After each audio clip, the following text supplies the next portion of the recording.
तो जैसा कि लास्ट एपिसोड में हम लोगों ने देखा था कि जाओ युन, जाओ वूजी और मास्टर डीटियान वो तीनों ही एंशिएंट होली लैंड सेक्ट की तरफ जाते हैं और वहां पर जाने के बाद उनकी मुलाकात वहां पर यांग ज़ेन से होती है, जो कि मास्टर डीटियान का एक पुराना दोस्त होता है। और वो वहां पर एक साथ आकर मिलते हैं और उसके बाद फिर एक दूसरे के साथ फाइट करते हैं। और दूसरी तरफ जाओ वूजी वो उसे अपना सेक्ट दिखाने के लिए लेकर जाता है, तो वहां पे मौजूद डिसाइपल्स वो जाओ वूजी को देखकर हैरान हो जाते हैं और कहते हैं कि हमें तो लगा था कि तुम मर चुके होगे, मगर तुम तो मुंह उठाकर चले आए। जिसके बाद जाओ युन उन लोगों से कहता है कि तुम लोग जाओ वूजी की बेइज्जती नहीं कर सकते, ये मेरा रेस्पेक्टेड ओपोनेंट है। ये कहने के बाद वहां पे मौजूद एक होलिसान को गुस्सा आ जाता है और वो जाओ युन के साथ फाइट करता है। तो जाओ युन उसे अपनी पावर का जलवा दिखाते हुए बहुत ही बुरी तरह से मारता है और उन लोगों को चैलेंज करता है और कहता है कि अगर तुम्हारे सेक्ट में कोई भी शख्स मुझसे चैलेंज करना चाहता है तो फिर आ जाए। ये सुनने के बाद वो होलिसान सब लोगों को इन्फॉर्म करने के लिए निकल गया था। और फिर अगले सीन में हम लोग दोबारा से मास्टर डीटियान को देखते हैं। वो कहता है कि उन लोगों ने मेरे आगे कंडीशन रखी है कि तुम्हें 3 वॉरियर्स को हराना होगा।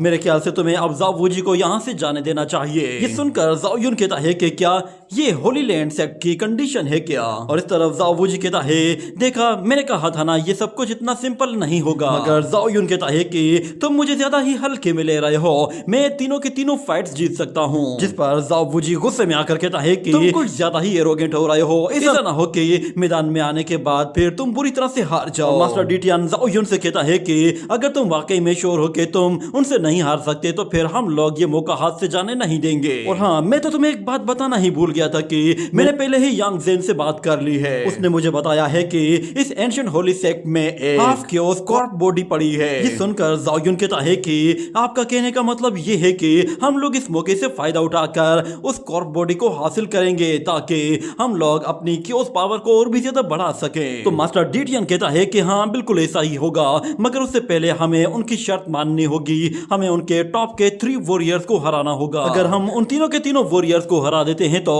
उसके बाद फिर वो क्योस बॉडी हमारी हो जाएगी और इस तरह हमारे बीच में जो अलायंस बना हुआ है वो भी और ज्यादा स्ट्रॉन्ग बन जाएगा। ये सुनकर जाओ युन खुश हो जाता है और कहता है कि मास्टर सच में आप तो बहुत ही दूर की सोचते हैं, मैंने तो कभी सोचा भी नहीं था कि आप कोई ऐसी गेम खेलेंगे। अगले सीन में हम देखते हैं कि होली लैंड सेक्ट के मास्टर्स कहते हैं कि हमें ये कंडीशन एक्सेप्टेबल नहीं है। क्या तुम लोग जानते हो कि हमारी वो हाफ क्योस बॉडी वो कितनी ज्यादा कीमती है? और वहां पे मौजूद वो दूसरा मास्टर भी कहता है कि हम लोग उस क्योस बॉडी को दांव पर नहीं लगा सकते, इसीलिए तुम लोग कोई और बात कर लो। मगर फिर मास्टर डीटियान उन लोगों से कहता है कि मैंने तुम लोगों से कब कहा है कि मुझे वो जिंदा क्योस बॉडी चाहिए? मैं तो तुम लोगों से एक डेड बॉडी मांग रहा हूँ। वैसे भी वो यहाँ पर पड़ी पड़ी सड़ रही है और तुम्हारे काम की तो वैसे भी नहीं है।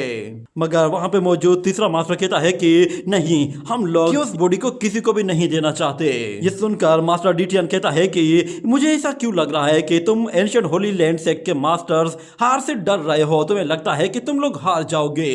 ये सुनते ही एक मास्टर गुस्से में कहता है कि डीटियान तुम अपनी औकात में कर बात करो, तुम जानते भी हो ना तुम क्या कह रहे हो। तुम्हें क्या लगता है कि हमारे एंशिएंट होली सेक्ट में कोई भी जीनियस डिसाइपल नहीं है? मगर मास्टर डीटियान कहता है हाँ होगा, मुझे क्या, मुझे तो ऐसा ही लग रहा है कि शायद तुम लोग इस फाइट को अफोर्ड ही नहीं कर सकते, इसीलिए मैं तुम लोगों की आसानी के लिए कंडीशन को थोड़ा सा चेंज कर देता हूँ। अगर तुम 3 फाइट्स में से एक फाइट भी जीत जाते हो तो तुम्हारा डिसाइपल जाओ वूजी वो तुम लोगों को वापस मिल जाएगा। और अगर जाओ युन वो क्योस बॉडी हासिल करना चाहता है तो उसे तुम्हारे तीनों के तीनों डिसाइपल्स को हराना होगा। ये सुनकर वहां पे मौजूद एक मास्टर कहता है कि तुम जानते हो ना कि तुम क्या डिसाइड कर रहे हो? तो दूसरा मास्टर कहता है बस अपनी बात पर अब कायम रहना। तो मास्टर डीटियान कहता है कि मेरा वादा है तुम लोग बस एक मर्तबा जाओ युन को हरा दो, उसके बाद मैं अपना वादा खुद पूरा करूंगा। ये कहने के बाद अगले सीन में हमें दिखाया जाता है कि उन लोगों का कंपटीशन शुरू होता है और वो लोग एक पवेलियन में आते हैं जहां पर बहुत सारे लोग पहले से ही उस मैच को देखने के लिए आए थे। और जाओ युन वहां पर आता है और आकर कहता है कि किस में इतनी हिम्मत है जो मुझे चैलेंज करने के लिए आएगा। ये कहने की ही देर थी कि वहां पर एक वॉरियर आता है जिसके पास एक स्पीयर होता है और वो आकर कहता है कि मैं 3rd रैंकिंग का जीनियस डिसाइपल हूं और मैं तुम्हें यहाँ पर चैलेंज करने के लिए आया हूँ। ये सुनकर जाओ युन कहता है कि तुम 3rd रैंकिंग के वॉरियर हो, ऐसा है तो फिर ठीक है, मैं तुम्हें 3 अटैक्स करने की इजाजत देता हूँ, तुम मुझ पर पहले 3 अटैक कर सकते हो। ये सुनकर वहां पे मौजूद लोग हैरान हो जाते हैं और कहते हैं कि ये स्पीयर तो बड़ा ही खतरनाक है, ये ड्रैगन की धाड़ की तरह बहुत ही खतरनाक तेजी के साथ आता है और अपने अपोनेंट को खत्म कर देता है। ज़ाओ युन को देखो तो सही, वो इस स्पीयर के बारे में कुछ जानता ही नहीं, उसके बावजूद ज़ाओ युन को देखो तो सही, वो इस स्पीयर के अगेंस्ट फाइट करने के लिए खड़ा है और ऊपर से इतना ज्यादा एरोगेट हो रहा है जैसे कि वो इस स्पीयर को आसानी से डॉज कर लेगा।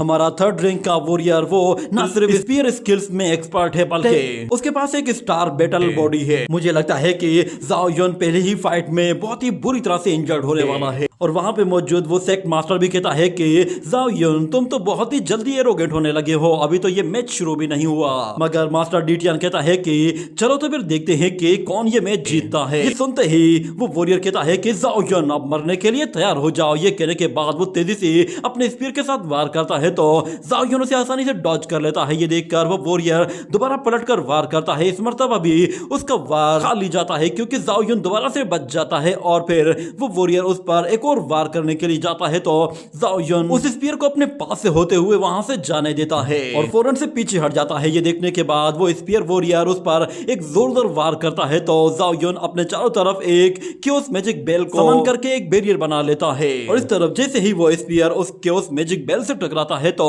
उसकी एनर्जी हर तरफ फैल जाती है, मगर वो उस क्योस मैजिक बेल को जरा भी क्रैक नहीं कर पाता, जिस पर वो खुद भी काफी ज्यादा हैरान होता है और फिर ज़ाओ युन अचानक से अपने ऑरा के जरिए उससे उठाकर वहां से दूर फेंक देता है। जिसके बाद वो उस वॉरियर से कहता है कि मैंने तुम्हें 3 फ्री मूव्स दिए थे और तुमने तीनों ही मूव जाया कर दिए, चलो तो अब मेरी बारी है। ये सुनने के बाद वो वॉरियर गुस्से में आ जाता है और अपनी पावर को बहुत ही ज्यादा बढ़ा देता है जिसकी वजह से उसकी बॉडी से बहुत ही ज्यादा ऑरा निकलने लगता है और हम देखते हैं कि वो वॉरियर फिर ज़ाओ युन को मारने के लिए अपने स्पीयर का इस्तेमाल करता है जिसके साथ वो बहुत ही ज्यादा एनर्जी को एब्सॉर्ब करना शुरू कर देता है। ये देखकर वहां पे मौजूद डिसाइपल्स और मास्टर्स वो बिल्कुल घबरा जाते हैं, उन्हें भी कुछ दिखाई नहीं देता कि आखिर ये वॉरियर क्या करने लगा है। मगर फिर इस तरफ ज़ाओ युन कहता है कि ऐसी बात है तो फिर ठीक है, मैं भी सिर्फ एक ही सोर्ड यूज करने वाला हूँ। ये कहने के बाद वो फौरन से अपनी ड्रैगन सोर्ड बाहर निकाल लेता है, जिसके बाद दूसरी तरफ वो स्पीयर वॉरियर अपनी ड्रैगन सील वाल को ओपन करते हुए अपने स्पीयर की पावर को पूरी तरह से चार्ज कर लेता है और ज़ाओ युन से कहता है कि आज मैं तुम्हें अपनी स्पीयर की ट्रू पावर शो करता हूँ। मगर फिर ज़ाओ युन कहता है कि तुम्हारा स्पीयर अच्छा है, मगर लगता है कि शायद ये 9th लेवल का स्पीयर है। ये सुनते ही वो वॉरियर ऊपर आ जाता है और अपनी मल्टीपल बॉडीज क्रिएट करते हुए ज़ाओ युन की तरफ आगे बढ़ने लगता है तो ज़ाओ युन वो अपनी ड्रैगन सोर्ड का इस्तेमाल करता है जो कि आइस एनर्जी के साथ ऐसा खतरनाक ऑरा क्रिएट करती है कि वहां पे मौजूद जितनी भी बॉडीज होती हैं वो सारी की सारी फ्रीज हो जाती हैं। ज़ाओ युन ने सिर्फ और सिर्फ एक ही अटैक के साथ उस वॉरियर को पूरी तरह से पछाड़ दिया था। ये देखकर उसके मास्टर्स भी हैरान हो जाते हैं और उन्हें पता चल जाता है कि अब ये वॉरियर काम का नहीं रहा। इस तरफ ज़ाओ युन वो अपनी पावर के जरिए फौरन से उस लड़के को उस बर्फ से जैसे ही बाहर निकालता है तो वो फौरन से नीचे आकर गिरता है और ज़ाओ युन के सामने घुटनों पर बैठकर कहता है कि मैं ये लड़ाई हार गया। ये देखकर वहां पे मौजूद सब लोग काफी ज्यादा सरप्राइज होते हैं और कहते हैं कि आखिर यहाँ पे हुआ क्या ये लड़का हार गया है, आखिर ये कैसे हो गया। मगर वो वॉरियर अपनी हार पर रोने लगता है तो ज़ाओ युन से कहता है कि चलो अब दिल छोटा मत करो, वैसे भी हम दोनों के बीच में बहुत ही ज्यादा बड़ा गैप है, इसलिए तुम मुझे हरा पाते ये तो मुमकिन ही नहीं था, इसलिए तुम मुझसे हार कर दिल छोटा मत करो। इसमें कोई भी शर्मिंदगी वाली बात नहीं है, बल्कि तुम्हें तो प्राउड फील होना चाहिए कि तुमने मेरे साथ इतनी देर तक फाइट की। जिसके बाद वो उसे बताता है कि आज से कई साल के बाद लोग हमारी इस बैटल के बारे में बातें करेंगे और फिर सब लोग कहेंगे कि एक अर्थ वॉरियर और एक स्टार वॉरियर के बीच में यहाँ पर फाइट हुई थी और उस मैच में फिर ज़ाओ युन हारेगा। ये सुनकर वो स्टार वॉरियर कहता है कि ठीक है तो फिर मैं तुम्हारा इंतजार करूंगा, फ्यूचर में जब तुम एक क्योस एम्परर बन जाओगे तो उसके बाद हम लोग दोबारा से यहाँ पर फाइट करेंगे और तुम अगर यहाँ पर नहीं आए तो फिर मैं पूरी दुनिया का चक्कर लगाऊंगा और तुम्हें हर जगह ढूंढ कर निकालूंगा। ये सुनकर ज़ाओ वूजी कहता है कि ज़ेन शिनचैन क्या तुम्हारे अंदर जरा सी भी शर्म नहीं है। और इस तरफ मास्टर यांग ज़ेन वो कहता है कि ये लड़का तो सच में कमाल का है, इसने तो पहले ही अपने लिए एक एम्परर का टाइटल भी सोच लिया है। ये सुनकर मास्टर डीटियन कहता है कि मेरा डिसाइपल तो लगता है कि मुझसे भी कई गुना ज्यादा बेहतर है। और फिर जाओ युन वहां पे मौजूद अगले वॉरियर को बुलाता है तो एक और वॉरियर जाओ युन के सामने आता है और वो कहता है कि अब मैं तुम्हें चैलेंज करूंगा। वो उसे अपना नाम बताते हुए कहता है कि मेरा नाम मू चेन हाओ है, उम्मीद है तुमसे फाइट करके कुछ सीखने को मिलेगा। उन दोनों को वहां पर एक दूसरे के आमने सामने देखकर सब लोग बिल्कुल खामोश हो जाते हैं और उस मैच को देखने के लिए सब लोग फिर उनकी ही तरफ देख रहे होते हैं। वहां पर एक मिनट के लिए पूरी तरह से सन्नाटा छा जाता है और चेन हाओ कहता है कि मेरे इस अटैक को हुई हुई कहते हैं। ये कहने के बाद वो अपनी एनर्जी से उस पर अटैक करता है तो हम देखते हैं कि चेन हाओ की एनर्जी जाओ युन के चारों तरफ आ जाती है और गोल गोल घूमते हुए उसके आसपास एक एनर्जी ऑरा क्रिएट कर लेती है। ये देखकर जाओ युन वहीं पे ही खड़ा रहता है और अपना हाथ उस एनर्जी ऑरा के बीच में लेकर जाता है और उसे कुछ समझ में आता है, जिसके बाद वो अपने ऑरा के जरिए उस एनर्जी ऑरा को पूरी तरह से डिस्ट्रॉय कर देता है। ये देखकर चेन हाओ भी बिल्कुल हैरान हो जाता है और वो कहता है कि अच्छा तो तुमने मेरी इस ट्रिक को फिगर आउट कर लिया था। मगर जाओ युन कहता है कि क्या तुम इन मामूली सी ट्रिक्स के साथ मुझे हराने के लिए आए हो? अगर तुम्हारे पास कोई अच्छी सी ट्रिक है या फिर तुम कुछ कर सकते हो तो फिर ठीक है, वरना यहाँ से चले जाओ क्योंकि मैं तुम्हारे ऊपर अपना टाइम वेस्ट नहीं करना चाहता। ये सुनकर वो लड़का हंसना शुरू कर देता है और कहता है कि अभी तो मैंने तुम्हें कुछ दिखाया ही नहीं है। ये कहने के बाद वो अपनी आइस के साथ एक इल्यूजन अटैक करता है तो जाओ युन अचानक से उस इल्यूजन के अंदर चला जाता है, जिसकी वजह से वो देखता है कि वो वापस से अपनी उसी लाइफ में आ गया है जहां पे वो एक मॉडर्न वर्ल्ड में रहा करता था। वहां पर वो उस जगह को देखकर बिल्कुल सरप्राइज होता है और कहता है कि ये क्या, यहाँ पर तो गाड़ियां हैं और मॉडर्न लोग हैं और बड़ी बड़ी बिल्डिंग्स बनी हुई हैं। जाओ युन अपने ही शहर में वापस आ गया था जहां पे वो आज से पहले रहा करता था। उस जगह को देखकर वो कहता है कि मुझे यहाँ पर कुछ जानी पहचानी फीलिंग्स आ रही हैं। इतने में अचानक उसे एक छोटा सा फ्लावर लीफ मिलता है, जिसकी वजह से वो खुद को थोड़ा सा रिलैक्स करता है। और दूसरी तरफ हम देखते हैं कि चेन हाओ वो देखता है कि जाओ युन वो डीप स्लीप में जा चुका है तो वो उसे मारने के लिए अपनी स्वॉर्ड निकालकर जैसे ही उस पर हमला करता है तो अचानक से जाओ युन के चारों तरफ क्योस मैजिक बेल आ जाती है जो कि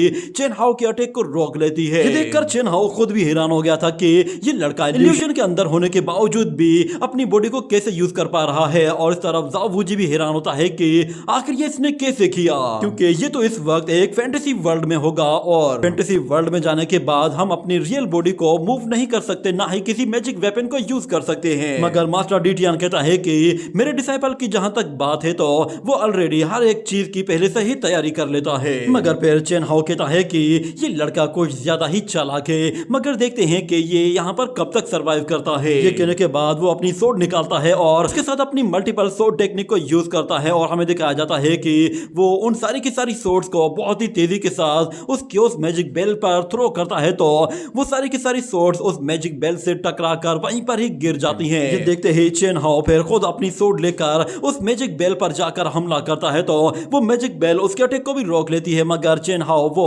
उस मैजिक बेल को और भी ज्यादा पुश करने लगता है, जिसकी वजह से उसकी सोर्ड आहिस्ता आहिस्ता उस बेल को क्रैक करने लगी थी। और दूसरी तरफ हम देखते हैं कि जाओ युन वो जैसे ही उस इल्यूजन के अंदर अपने घर में जाता है तो वो सीधा अपने घर में अपने ही रूम में जा पहुंचता है, जहां पर वो अपने रूम को देखता है तो वो कहता है कि मैं जैसा छोड़कर गया था ये अभी भी बिल्कुल वैसा ही है। उसकी हर एक चीज उसकी जगह पर मौजूद होती है, यहाँ तक कि उसका गेमिंग पीसी भी वहीं पे ही रखा हुआ होता है। उसके पास में उसकी एक तस्वीर भी रखी हुई थी। मगर वो कहता है कि अब ये सब कुछ मुझे बिल्कुल अजीब सा लगने लगा है। ये कहने के बाद वो अपने रूम से बाहर जाते हुए कहता है कि बस थोड़ा सा सब्र कर जाओ, मैं यहाँ पर वापस जरूर आऊंगा, मगर एक मर्तबा मुझे एक इंपरर बन जाने दो। ये कहने के बाद हम लोग फ्लैशबैक से बाहर आते हैं, जहाँ पर चेन हाओ वो अपनी सोर्ड के साथ बहुत ही ज्यादा पुश करते हुए उस मैजिक बेल को तोड़ता जा रहा था। मगर जाओ युन भी होश में आ जाता है और वो फौरन से चेन हाओ को वापस पीछे धकेल देता है, जिस पर चेन हाओ कहता है कि आखिर तुम मेरे इल्यूजन से कैसे बाहर निकल आए। तो जाओ युन कहता है कि तुम्हारे इस इल्यूजन के लिए तुम्हारा बहुत बहुत शुक्रिया, तुमने मुझे एक बहुत ही अच्छा सपना दिखाया है। चलो अब मैं तुम्हें अपनी फीलिंग्स के बारे में बताता हूँ कि मैं वहां पर कैसा फील करने लगा था। ये कहते ही वो फौरन से अपनी एनर्जी चार्ज कर लेता है और फिर उससे लड़ने के लिए तैयार हो जाता है, जिस पर चेन हाओ कहता है कि चलो देखते हैं कि क्या तुम मुझे एक ही अटैक में हरा भी सकते हो या नहीं। अगर तुमने मुझे एक अटैक में हरा दिया तो फिर मैं अपना नाम बदल दूंगा। ये कहने के बाद वो अपनी सोर्ड के साथ एक पावरफुल एनर्जी रिलीज करते हुए उसके साथ बाद अपनी फेरी सोर्ड टेक्निक को यूज करता है, जिसकी वजह से वहां पर फिर से कुछ और स्पिरिचुअल क्लोन्स आ जाते हैं और वो सारे के सारे अपने स्पिरिचुअल वेपन लेकर जाओ युन पर झपट पड़ते हैं। तो जाओ युन फौरन से अपनी उसी ड्रैगन सोर्ड को यूज करते हुए उसके अंदर मौजूद जितने भी स्पिरिचुअल बीस्ट होते हैं उन सबको एक साथ ही रिलीज करता है। तो वहां पर स्पिरिचुअल बीस्ट अपीयर होते हैं जो कि लेजेंडरी स्पिरिचुअल बीस्ट थे।